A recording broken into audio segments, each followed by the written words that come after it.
పవన్ కళ్యాణ్ 5 సంవత్సరాలు చంద్రబాబు నాయుడు చేతిలో ఉంటే నెక్స్ట్ లైఫ్ ఉండదు.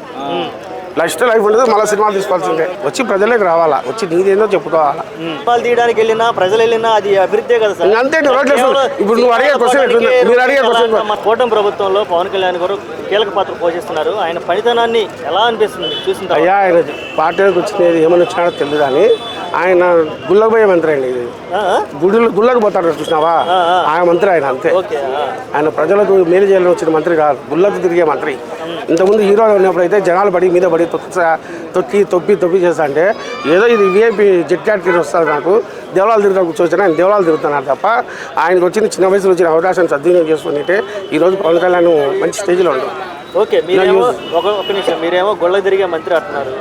ఇవాళ రోజున కనుక చూసుకుంటే ఆయన డిప్యూటీ సీఎం అయిన దగ్గర నుంచి విశాఖ మన్యం జిల్లాలో కానీ లేదంటే ఇప్పుడు నిన్నగాక మొన్న ప్రవేశపెట్టిన అడవి బిడ్డల బాటలు కానీ ఇలా తిరిగిన వాళ్ళ దగ్గరికి వెళ్ళిన ఏకైక నాయకుడు ఆయనే అని మీరు కరెక్ట్. మీరు చెప్పిన సిద్ధాంతం కరెక్ట్. అవన్నీ ఆయన చూసింది ఎక్కడ? అవన్నీ చూసింది ఆయన ఎక్కడంటే గతంలో చూసిన మంత్రులు ఉన్నారు, మినిస్టర్లు ఉన్నారు, సీఎం కూడా ఉన్నారు దానిలో. కానీ కొన్ని నిబంధనలు ఉంటాయి, దానిలో పోకూడదు ఉండకూడదు అనే నిబంధనలు ఉంటాయి. ఈయన సినిమా అయినా కదా, సినిమాలు అక్కడ తీసి ఎక్కువయ్యి అక్కడ రోడ్లు లేకపోతే రోడ్లు వేసుకుంటా ఆయన అభివృద్ధి చేసి దాన్ని నేను పోవడంలే. ఆయన సినిమాలు తీసుకుని దానికి రోడ్లకు దానికి కావాల్సింటే రోడ్లు వేసుకుంటాడు అంతే. అప్పుడు రోడ్డు వేస్తే సినిమాలు తీయడానికి వెళ్ళినా ప్రజలు వెళ్ళినా అది అభివృద్ధి కదా సార్. అంతే. రోడ్లు ఇప్పుడు నువ్వు అడిగే క్వశ్చన్ ఆయన అభివృద్ధి ఏం చేయాలా? అభివృద్ధి ఏం చేయాలి? వాళ్ళు రారు కదా, స్టేట్ లైన్ రారు కదా. వాళ్ళు ఆయుర్వేదం సంబంధించిన వ్యక్తులు. వాళ్ళు ఆయుర్వేదము వాళ్ళు దాని మీద బతుకుతుంటారు.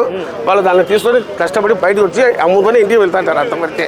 నువ్వు కొత్తగా వాళ్ళకి రోడ్డు వేసి ఇవి చేయాల్సిన అవసరం ఏం లేదు. వాళ్ళు ఏం అడగలేదు, అడిగిన రోడ్లు ఏమని. అంటే ఎవరు కూడా మా ఊరికి రోడ్డు వేయండి, మా ఇంటికి రోడ్డు అయినా అడుగుతారా? మేము అడుగుతామండి. ఎందుకంటే మనకు అభివృద్ధి కావాలి కదా, మన కళ్ళ ముందు కనపడాలి కదా. ఇప్పుడు మా ఇంటి ముందు గుంతంటే మా ఇంటికి నాకే నిలబడేది, మేము అడుగుతాం. ఓకే, కూటమి కలిసే ఉంటుందా? కంటిన్యూస్ గా విడిపోయే అవకాశం ఉందంటారా? తొందరగా ఉందండి. ఆల్రెడీ 2 months అయితే ఇప్పటికే ఎత్తిపోతాను. పిఠాపురం అనేది ఒక సపరేట్ రాజకీయం, దాని గురించి తర్వాత మాట్లాడదాం. ఇప్పుడు అసలు ఈ పవన్ కళ్యాణ్ గారు ఈ 5 సంవత్సరాలు ఈ కూటమితో కలిసి ఉండే అవకాశం ఉంటే ఎత్తిపోతానండి. ఉండే నెక్స్ట్ భవిష్యత్తు పవన్ కళ్యాణ్ 5 సంవత్సరాలు చంద్రబాబు నాయుడు చేతిలో ఉంటే నెక్స్ట్ లైఫ్ ఉండదు. మళ్ళీ సినిమాలు తీసుకోవాల్సిందే. ఓకే, అంతే. ఆయన విడిపోయి బయటకు వస్తే బెస్ట్. వచ్చి ప్రజలకు రావాలా, వచ్చి నీదేందో చెప్పుకోవాలా, నేనేం చేస్తానో చెప్పుకోవాలా. నా క్యారెక్టర్ ఇది, నేను ఇట్లున్నాను, నా పద్ధతులకు మీరు వస్తారో లేదో మీరు ఆయన చెప్పాలా. ఎప్పుడు చూసినా పక్కన కూర్చొని సంక్రాంతి కూర్చుంటే ఏమొస్తుందండి? ఓకే, ఏం రాదు.